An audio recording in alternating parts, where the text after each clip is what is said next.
Karnataka high court का जो हिजाब पर फैसला आया है उसमें मुस्लिम समाज अपने आप को ठगा सा महसूस कर रहा है।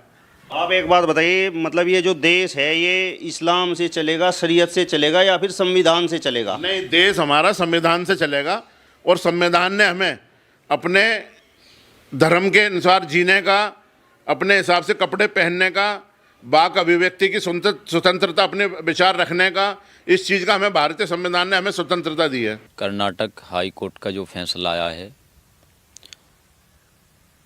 जहाँ तक मेरी बात है मैं उससे बिल्कुल सहमत हूँ, क्योंकि हमारी मुस्लिम बच्चियों ने, मुस्लिम लड़कियों ने शरीयत का इस तरह से मजाक उड़ाया है कि आज के दौर में, आज की सदी में हिजाब एक मुद्दा और एक इशू बन गया। अगर हमारे मुस्लिम समाज की बच्चियां पहले से हिजाब का इस्तेमाल करती, पहले से पर्दे का इस्तेमाल करती, तो आज ये हिजाब का मुद्दा एक इशू बनकर खड़ा ना होता। इस वजह से मैं इस पर बिल्कुल सहमत हूँ। हाई कोर्ट ने जो फैसला किया है सही किया है और हम सबको उस फैसले का सम्मान करना चाहिए। ओवैसी साहब तो कह रहे हैं कि हिजाब भी इबादत, एक धर्म को निशाना बनाया गया है। उन लोगों का काम है बोलना, इस तरह से जो है कट्टरता फैलाना, चाहे वो ओवैसी साहब हो या कौम के और ठेकेदार हों और ज़िम्मेदार हों। जबकि जहाँ तक मैं समझता हूँ, जब हमारी बच्चियाँ नंगे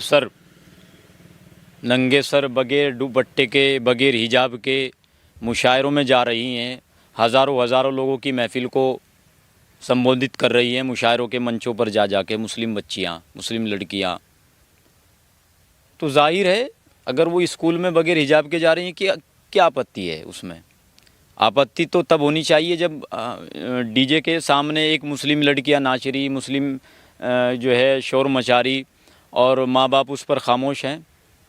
क्यों खामोश है? क्यों नहीं अपनी बच्चियों को पहले से ऐसी तालीम देते ताकि आने वाले वक्त में कोई इस तरह का इशू न बनकर खड़ा हो जाए? मदनी जी ये कह रहे हैं कि यह फैसला इस्लामी शिक्षाओं के विरुद्ध है।